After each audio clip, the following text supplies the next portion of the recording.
Thank you for purchasing a JUKI Overlock sewing machine. We hope this DVD will be helpful for you to enjoy your sewing. To ensure your safety, turn off the power switch and unplug the power cord from its electrical outlet in these situations. While sewing, keep an eye on the needle and keep hands away from all the moving parts. First, you must set up your machine before use. Raise the retractable support rod on the back of the machine. Turn the support rod until it engages with the position stopper with an audible click. Place each of the spools on the thread stand.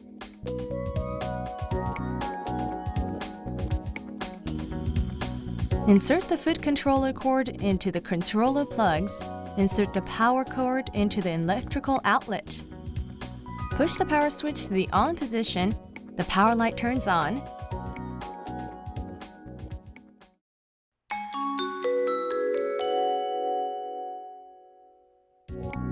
Always turn the power switch off before threading. To ensure beautiful stitches, the machine must be threaded according to the proper sequence. Sewing may not be possible if the machine is threaded incorrectly. To open the looper cover, press the knob to the right and tilt the cover towards you. Turn the hand wheel towards you until the needle lifts to the highest position. Raise the upper knife.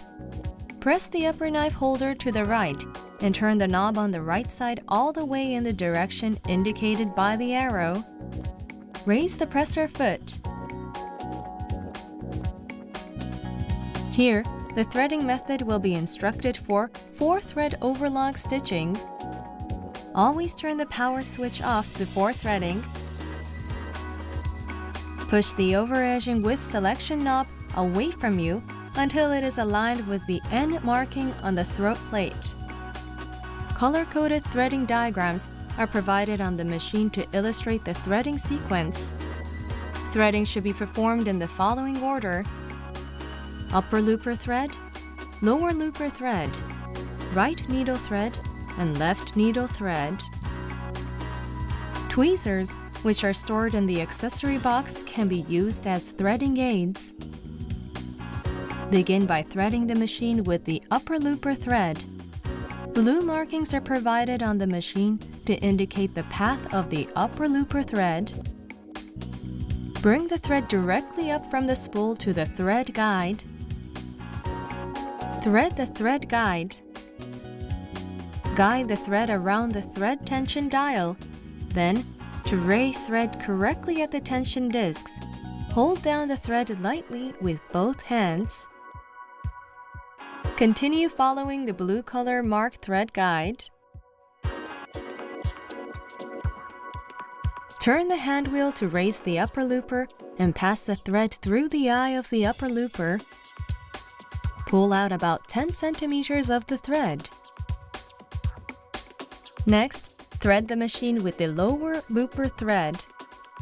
The lower looper thread follows the path marked in red. The lower looper thread is run just like the upper looper thread by following the red color thread guide.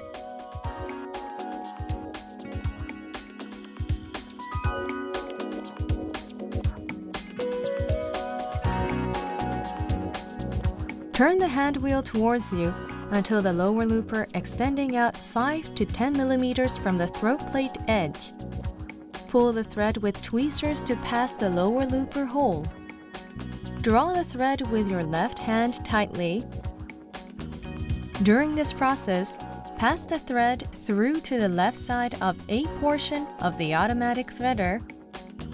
Use your finger to push the automatic threader up to the topmost, and then thread goes through automatically. Take the thread over the upper looper and pull out about 10 centimeters of the thread.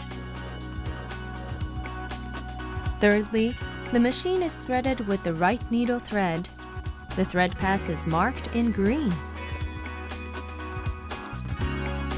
Pull the thread under the thread guide and thread the thread take-up cover.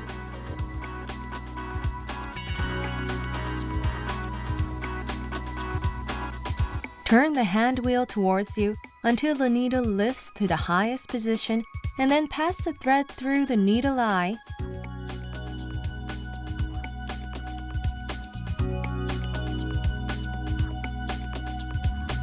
Pull out about 10 centimeters of the thread from under the presser foot. Fourth is the left needle thread. The thread pass is marked in yellow. The left needle thread is run just like the right needle thread by following the yellow color thread guide.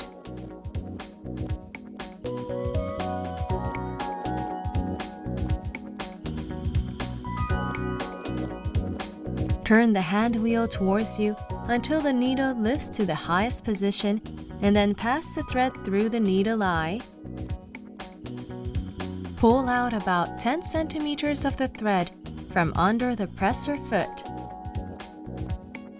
After threading is complete, lower the upper knife, close the looper cover, and attach the waste collector.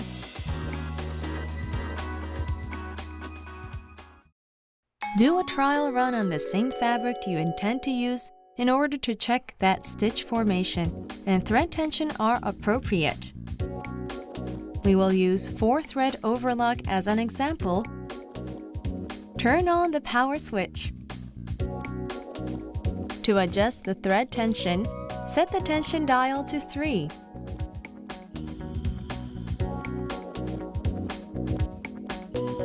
Lower the presser foot and press down on the foot controller gently to make a thread chain. A thread chain is a stitch that can be formed with no fabric present.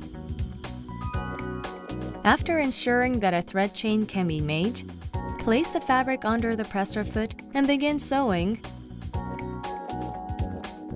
Press the foot controller gently to sew slower and firmly to sew faster.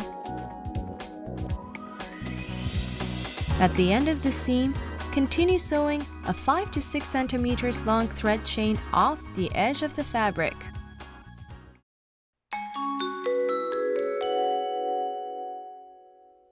In proper stitch formation, both looper threads meet at the fabric edge. The left needle thread and the right needle thread rest on the upper side and the underside of the fabric respectively. Adjust the thread tension dial, stitch length dial, lower knife adjustment dial, and differential feed dial to ensure a proper stitch. If the upper looper thread is visible on the underside of the fabric, turn the upper looper thread tension dial to a larger number or turn the lower looper thread tension dial to a smaller number. If the lower looper thread is visible on the overside of the fabric, turn the upper looper thread tension dial to a smaller number or turn the lower looper thread tension dial to a larger number. If the right needle thread forms loose loops on the underside of the fabric, turn the right needle thread tension dial to a larger number. If the left needle thread forms loose loops on the underside of the fabric, turn the left needle thread tension dial to a larger number. If the fabric wanders between the stitch or rolled back side, turn the upper and lower looper threads tension dials to a smaller number. If the fabric puckers, turn the right and left needle thread tension dial to a smaller number. Adjust the stitch length using the stitch length dial. For regular overlock, use a standard 2.5 mm stitch length. You can adjust the stitch length to any value within the range 1 to 4 mm. If the stitch goes over the edge of the fabric or the fabric wanders between the stitch, adjust the lower knife adjustment dial. Open the cloth plate. If the stitch goes over the edge of the fabric, set the adjustment dial number to a larger number. If the fabric wanders between the stitch or rolled back side, set the adjustment dial number to a smaller number. Close the cloth plate after finishing the adjustment. The differential feed dial produces perfect seaming on stretchy and crinkly fabrics. Turn the dial counterclockwise for knits and other stretchy fabrics. Turn the dial clockwise for georgette and other crinkly fabrics. To keep seams from coming apart, secure the beginning and end of each seam. Explain how to tie off the end of the stitch with the Overlock sewing machine. Sew a 3 to 4 cm long thread chain. Stop the machine after sewing a few stitches. Lift the presser foot with the needle left in the fabric. Place the thread chains from the left between the fabric and the presser foot. Lower the presser foot and sew over the thread chain. Sew to the end of the seam and stop the needle. Raise the needle and presser foot. Turn the fabric over and lower the needles into fabric. Lower the presser foot. Sew carefully over the previous stitching for about 2 to 3 centimeters without cutting them by the upper knife. Then, remove the fabric and cut the thread. You can unstitch your seams very neatly without damaging the fabric by running a commercial seam ripper along the upper and lower looper threads simultaneously.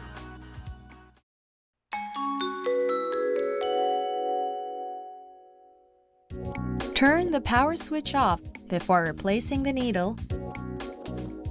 Lift the needle to the highest position and loosen the needle set screw using the hexagonal wrench included with your sewing machine.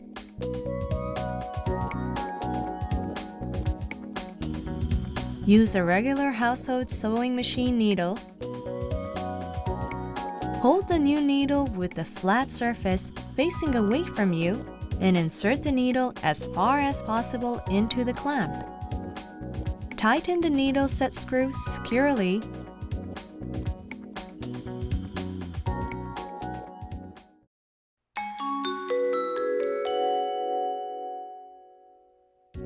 When replacing the threads, you may either rethread all or simply tighten the previous and new threads.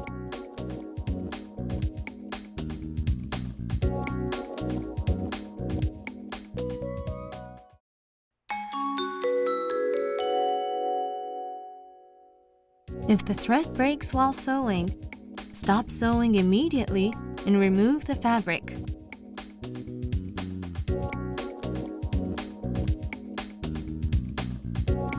When the lower looper thread has broken, cut both needle threads at the needles and pull the thread from the needle eyes.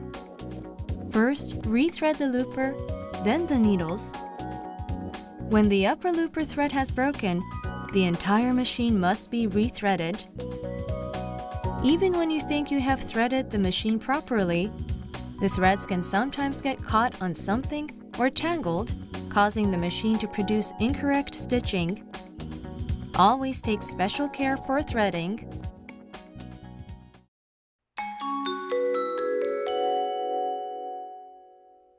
For the right needle overlock, remove the left needle. For the left needle overlock, remove the right needle. Threading for the upper and lower loopers is identical to that for 4-thread overlock. This machine comes with a built-in roll hammer capable of producing both 3-thread rolled hem and narrow overlock. The fabric edge is automatically rolled and oversewn, resulting in fine narrow edging for hems and cuffs, for example. Here, the process will be described for the 3-thread rolled hem. Pull the over-edging width selection knob towards you until it is aligned with the R marking. Set the lower knife adjustment knob to its smallest number. Set the feed adjustment dial between 1 and 1.5. Remove the left needle. Set the lower looper thread tension between 7 and 9. A beautiful finish can be produced using woolly nylon as the upper looper thread. Woolly nylon thread features a soft feel and is more elastic than spun threads, which are commonly used in overlock stitching. When using woolly nylon thread, the upper looper thread tension should be between 1 and 3.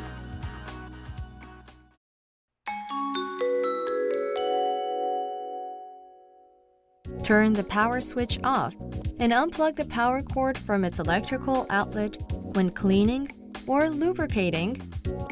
As you use your machine, dust and fluff tends to collect, particularly around the throat plate and lower knife, and should be removed regularly. On this occasion, apply 1 or 2 drops of oil to the 2 points as shown.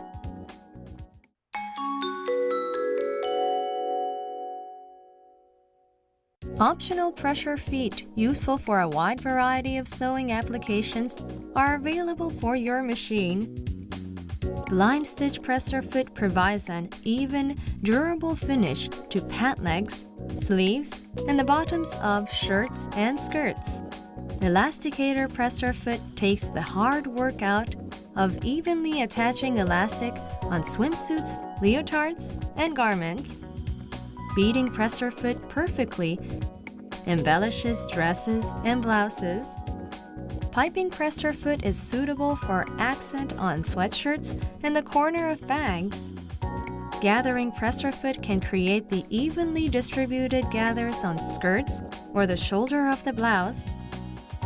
Taping presser foot is suitable for t-shirt sewing with spin tape. Turn the power switch off before replacing the presser foot. Turn the hand wheel until the needle lifts to the highest position. Raise the presser foot. Press the presser foot releasing button to remove the presser foot. To attach the presser foot, raise the presser foot lever as far as it will go. Align the pin on the presser foot and the groove on the presser foot holder, and then lower the presser foot holder with the presser foot lifting lever. We hope that this DVD has given you a better understanding of your new Overlock sewing machine. If you have any further questions, please refer to your instruction manual. We hope you will enjoy your sewing.